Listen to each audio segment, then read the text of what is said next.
Hello, কি অবস্থা সবার? আজকে আমাদের হচ্ছে ফিউচার ইনডেফিনিট টেন্সের ক্লাস। তো একটা জিনিস আমি ওই যে শুরুর দিকে বলেছিলাম, তাও আবার একটু স্মরণ করে দেই আর কি। সেটা হলো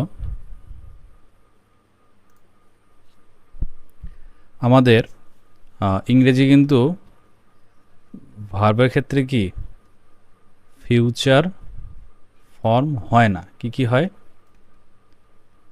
প্রেজেন্ট হয়, পাস্ট হয়, আর হচ্ছে পাস্ট পার্টিসিপল হয়। তো আমাদের কি করতে হবে? ফিউচারকে নির্দেশ করতে হলে আমাদেরকে শ্যাল অথবা উইল এই কথাটা ব্যবহার করতে হবে। তো শ্যাল গো, মানে আই শ্যাল গো অর্থ কি আমি যাব, এরকম আর কি। তো আমাদেরকে কী করতে হবে? ফিউচার মানে হচ্ছে শ্যাল আর উইল। তো এটা মাথায় রাখতে হবে, এই আর কি বিষয়। এখন আমরা আসি টেন্সে।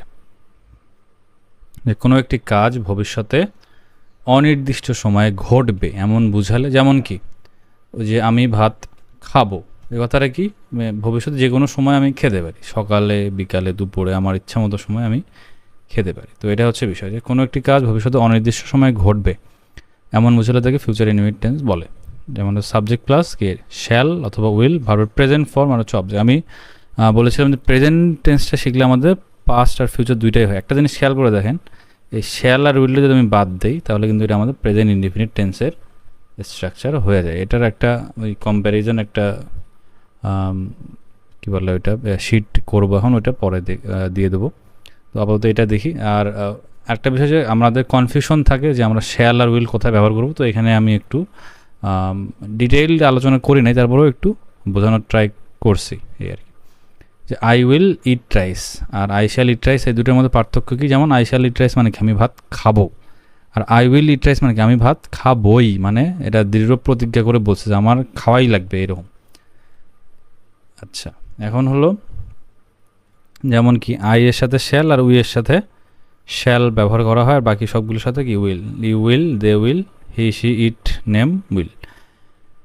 তো আই এর সাথে উইল যখন ব্যবহার করা হয় আর উই এর সাথে যখন উইল ব্যবহার করা তখন কি, যে এটা দৃঢ় প্রতিজ্ঞা হিসেবে ব্যবহার করা হয়। হি শ্যাল এটাও লেখা যায়, এটা ভুল না, তবে মানে বর্তমান আধুনিক ইংরেজি অনুযায়ী যে এটা উইলটাই বেশি মানানসই।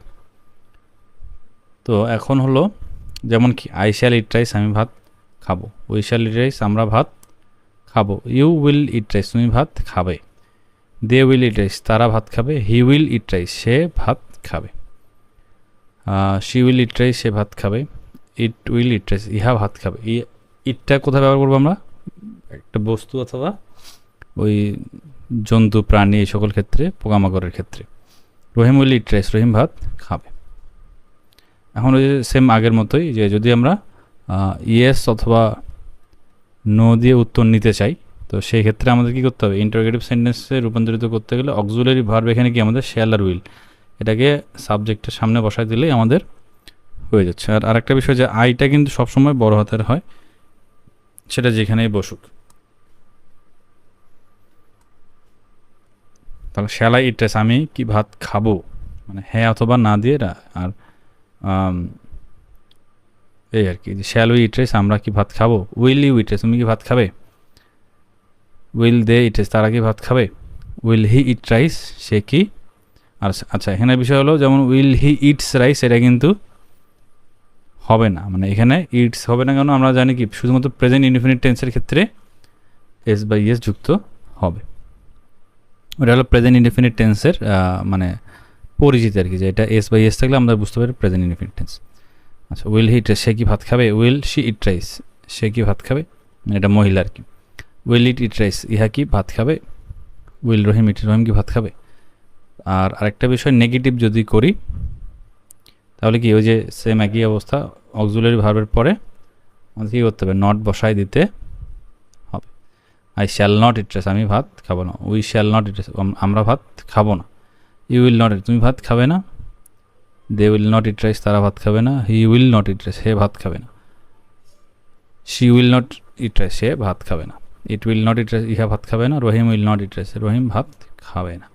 আর আরেকটা বিষয় সেটা হলো আমাদের যদি হোয়াট দ্বারা প্রশ্ন করা হয়, ওই সকল ক্ষেত্রে আমাদের কি যে শুধুমাত্র আমাদের হ্যাঁ অথবা না দিয়ে উত্তর আমরা যাচ্ছি না, যে আমি স্পেসিফিক কোন জিনিসটা করব বা কোন জিনিসটা খাবো, এই সকল জিনিসগুলো আমরা জানতে চাই, তখন হচ্ছে কি করতে হবে, এই হোয়াট তারপরে কি শ্যাল আই ইট। আমি এটার অর্থ কিন্তু আমি কি খাবো, কিন্তু এখানে কি মানে ভাত খাবো এটা কিন্তু বোঝাচ্ছে না। এখানে কি দেখাচ্ছিলাম যে আমি কি ভাত খাবো, মানে ভাত খাবো কি খাবো না এটা উত্তর চাচ্ছিলাম, কিন্তু এখানে কি হোয়াট শ্যাল আই ইট, আমি কি খাবো, ভাত না রুটি নাকি এই সকল জিনিস। তাহলে হু শ্যাল, আচ্ছা হুর সাথে শ্যাল না, হু উইল ইট রাইস, কে ভাত খাবে। এখানে আছে এই যে আই নাকি হি, আমি নাকি সে, মানে এটা উত্তর খোঁজার জন্য আমরা কি হু ব্যবহার করে থাকি। আর যদি হাউ দিয়ে ব্যবহার করি, হাউ উইল ইউ ইট, তুমি কিভাবে খাবে। তো এই হলো আমাদের আজকের ক্লাস ছিল। আর এই যে ডাব্লিউএস কোশ্চেন নিয়ে এটা আমরা ডিটেল ক্লাস করবো। আমাদের শুধুমাত্র আগে টেন্সটাকে বুঝতে হবে, কারণ টেন্সটা যদি আমরা না বুঝি তো আমরা সেন্টেন্স তৈরি করতে পারবো না। সেই জন্য আমাদের টেন্সটাকে এত ডিটেইলড আলোচনা করানো। তো এই আর কি আজকের ক্লাসটা পর্যন্ত ছিল। সবাই ভালো থাকবেন, আর ক্লাসগুলো একটু নিয়মিত করার চেষ্টা করবেন, একদিনও কিন্তু বাদ দেওয়া যাবে না, এই আর কি। তো আবার নেক্সট ক্লাসে দেখা হচ্ছে, সবাই ভালো থাকবেন।